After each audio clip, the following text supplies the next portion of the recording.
We're going to cover these topics, and I'm going to share the results that you can expect to see if you actually start to deploy some of this technology. And if done properly, it's actually going to allow you more time to spend building relationships with your customers, because the tech has the ability to actually not only help us communicate more effectively and more easily with our clients or even internally, but it can also provide us with the data, the facts, the analytics that we need to figure out if we're doing the right thing or not.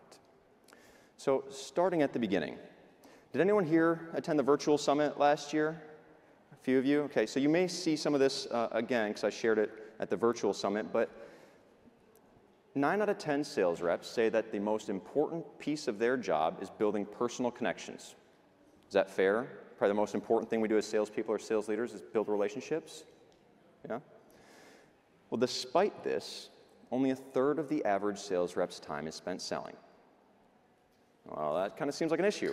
Are sales reps lazy, or are they not doing what they're supposed to do? Well, I don't think so. And when Salesforce did a study, they broke it down, and they said that 28% of the time that's spent selling is in-person meetings, virtual meetings, or prospecting to set those meetings, right? But you heard Dave say it this morning.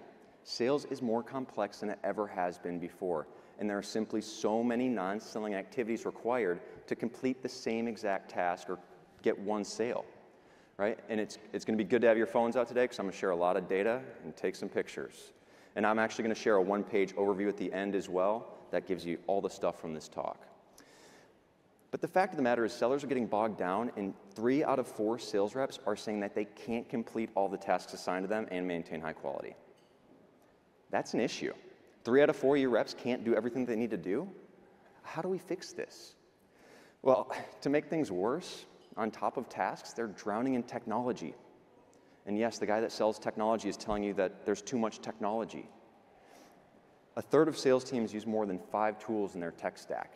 And I put a couple pieces of software up here. I use 16 of those 20 tools on a daily basis, plus probably another 15, right? There's so much going on in sales, and it's just more complex than ever before.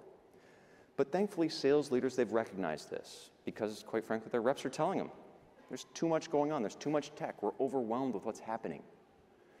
And 63% of companies are considering cutting down their tech stack, consolidating it, focusing it in the same direction. And this is critical, because the data shows that sellers who are overwhelmed by technology are 43% less likely to hit their quota. Right? We've all seen it. If we've implemented tech into our company and we see the reps that are spending more time having to learn the tech than they're actually using it to sell, that's another issue. So thankfully, companies are recognizing this, and their goal is to help sellers simplify the sales process, right? Over 50% claim to make the process easier for their rep is the main goal of all of this tech consolidation and what they're doing. The Sandler Summit returns to the Orlando World Center Marriott on April 2nd and 3rd of 2025. Don't miss out on the premier sales and leadership event of the year. Reserve your seat now at sandler.com/summit.